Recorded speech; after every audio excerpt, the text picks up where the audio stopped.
رات کے بعد انسان کا سب سے زیادہ تعلق اس کے رب کریم کے ساتھ ہوتا ہے۔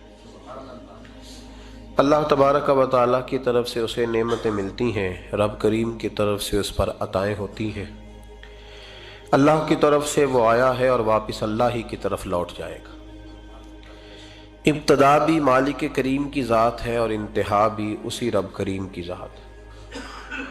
انسان دنیا میں جتنے بھی پیچ و تاب کرتا ہے، جتنی بھی دنیا داری کرتا ہے اور جتنے بھی معاملات میں وہ وقت گزارتا ہے، وہ سارے عارضی ہیں، وقتی ہیں، اور بہت ساری چیزیں تو صرف اور صرف دھوکہ ہیں اور دھوکے کے سوا کچھ بھی نہیں۔ اگر اس کا یہ ذہن بن جائے کہ میں نے اپنے تعلقات کو، اپنے معاملات کو اپنے رب کے ساتھ صحیح رکھنا ہے، تو جب اللہ کے ساتھ اس کے معاملات ٹھیک ہوتے ہیں تو بندوں کے ساتھ خود بخود ہی ٹھیک ہو جاتے ہیں۔ اگر خشیت الہی پیدا ہوتی ہے، خوف خدا اسے نصیب ہو جاتا ہے، اور اگر اللہ تبارک و تعالیٰ کا قرب اسے میسر آتا ہے، اس رستے کا یہ سفر شروع کر دیتا ہے، تو بندوں کے ساتھ تو معاملات ویسے ٹھیک ہو جاتے ہیں۔ اس لیے کہ جب اللہ سے ڈرے گا، نہ دھوکہ کرے گا، نہ فریب کرے گا، نہ جھوٹ بولے گا، نہ کسی شخص کے ساتھ بددیانتی کرے گا، جب اللہ کے ساتھ اس کا تعلق ٹھیک رہے گا، اور جب یہ اپنے آپ کو آزاد سمجھے گا نا کہ میں ہوں اور میں ہی ہوں اور میں نہیں چلنا ہے، تو پھر یہ اپنی مرضی سے معاملات کو چلائے گا تو خرابی پیدا ہوگی۔ اللہ تبارک و تعالیٰ کے ساتھ انسان کا جو رشتہ ہے، اس میں انسان کی کچھ کمزوریاں آڑے آتی ہیں، گناہ ہو جاتے ہیں، غلطیاں ہو جاتی ہیں۔ ان غلطیوں کے بعد اپنے رب کریم کے ساتھ اپنے تعلق کو مضبوط کرنے کے لیے اللہ رسول نے جو ہمیں وظیفہ دیا اس کو استغفار کہتے ہیں۔ استغفار ویسے اس کا لفظی معنی تو ڈھانپنا ہوتا ہے، یہ غفر سے بنا ہے، لیکن اس کے اصطلاحی معنی یہ ہے کہ جو گناہ انسان سے ماضی میں ہو جائیں ان سے معافی چاہنے کا نام استغفار ہے۔ کچھ لوگ توبہ اور استغفار کا لفظ اکٹھا بولتے ہیں، لیکن توبہ کا معنی ہوتا ہے آئندہ گناہ نہ کرنے کا وعدہ کرنا، اور استغفار کا معنی ہوتا ہے پچھلے گناہوں سے اللہ کے حضور معافی مانگنا۔ اگرچہ مفہوم کے لحاظ سے یہ ہم معنی ہی بنتے ہیں، لیکن ان کا جو اصطلاحی مفہوم ہے وہ یہ ہے کہ جب آپ پچھلے گناہوں سے معافی مانگ رہے ہوتے ہیں تو اس کو استغفار کہتے ہیں۔ اللہ تعالیٰ نے اس استغفار کو بڑا پسند فرمایا، بڑا پسند فرمایا، اور یہ استغفار کے جملے مالی کو اتنے پسند آئے کہ اللہ نے نبی پاک علیہ السلام کو بھی حکم دیا، کہا محبوب آپ بھی میری بارگاہ میں استغفار کریں۔ اگرچہ حضور کا استغفار اس معنی میں نہیں ہے، بلکہ نبی پاک کا استغفار تو بلندی درجات کا معاملہ ہے۔ چونکہ استغفار خود ایک عبادت ہے، تو یہ عبادت کرنے کا اللہ نے اپنے محبوب کو بھی ارشاد فرمایا۔ جب فتح مکہ ہوئی تو فرمایا اذا جاء نصر اللہ والفتح، جب اللہ کی مدد آئی تو پھر فتح نصیب ہوئی، وَرَأَيْتَ النَّاسَ يَدْخُلُونَ فِي دِينِ اللَّهِ أَفْوَاجًا، تو پھر آپ دیکھیں گے لوگوں کو، لوگ فوجوں کی فوجیں دین میں داخل ہو رہے ہیں۔ لوگ پہلے ایک ایک دو دو کر کے آیا کرتے تھے، تو اب فوجوں کی فوجیں آ رہی ہیں، تو یا اللہ ہم کیا کریں؟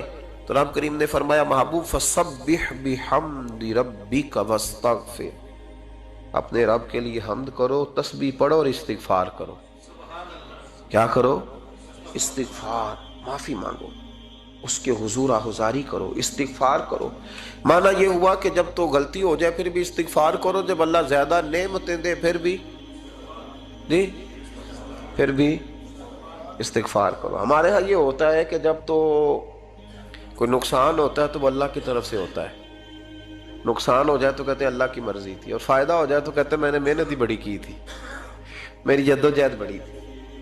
ایک بچہ ایک دفعہ میرے پاس کہیں انٹرویو کے لیے جا رہا تھا، تو دعا کرانے آیا، کہنے لگا میں نے وہاں جانا ہے، دعا کیجئے گا اللہ تعالیٰ کامیابی دے۔ میں نے دعا کی، کچھ اس کو پڑھنے کو بتایا، لیکن کامیاب نہ ہو سکا، لوٹ آیا۔ تو میں نے پوچھا کہ کیا بنا؟ کہنے لگا حضرت صاحب بس اللہ کی مرضی تھی، اللہ کی مرضی تھی۔ پھر ایک دفعہ گیا تو نہ کہا اللہ کی مرضی تھی، تیسری دفعہ گیا کامیاب ہو گیا۔ تو بھئی اب کیا بنا؟ کہنے لگا جی جب میں داخل ہوا تو اس نے جاتے ہی مجھ سے پوچھا سب سے پہلا سوال یہ کہ تمہیں جنرل نالج کی بھی کچھ معلومات ہے یا شعبے کے آدمی ہو؟ تو میں نے کہا جناب پوچھیے۔ تو انہوں نے پاکستان کا حدود اربہ پوچھا تو میں نے فٹافٹ بتا دیا۔ پھر انہوں نے مجھ سے پوچھا کہ یہ جو مینار پاکستان ہے اس کی تجویز کس شخص نے دی تھی تو میں نے فٹافٹ اس کا بھی نام بتا دیا. پھر شارٹ ہینڈ کے ایک دو سوالات اس نے کیے تو وہ بھی میں نے بتا دیے تو الحمدللہ کامیاب ہو گیا. میں نے کہا بیٹے جب تو ناکام ہوا تھا تو اللہ کی مرضی تھی اور کامیاب ہوا ہے تو میں لگا دیے. اب اللہ کی مرضی کدھر گئی؟ یہ اتنا بڑا نقص ہے انسانی فطرت کا، اتنی بڑی کمزوری ہے کہ معاذ اللہ تعالی ہم کمزوریاں قدرت کے کھاتے میں ڈال دیتے ہیں اور ناکامیاں قدرت کے کھاتے میں اور کامیابیاں. کیا تماشا! حالانکہ ہونا یہ چاہیے تھا کہ جہاں انسان کمزور پڑے تو کہے میری غلطی تھی، میری غلطی تھی. صوفیاء یہ سبق دیتے ہیں، اللہ کے بندے یہ پیغام دیتے ہیں کہ جب تو کہیں ناکام ہو جائے تو سمجھ جائے یہ تیری، اور جب تو کامیاب ہو جائے تو سمجھ رہے اللہ راضی ہو گیا تھا، اللہ نے رحمت کر دی، اس نے فضل کیا. تو یاد رکھیں استغفار، کئی چیزوں پہ استغفار ہوتا ہے، کئی چیزوں پہ، اور استغفار کا نفع ملتا ہے. کیا نفع ملتا ہے؟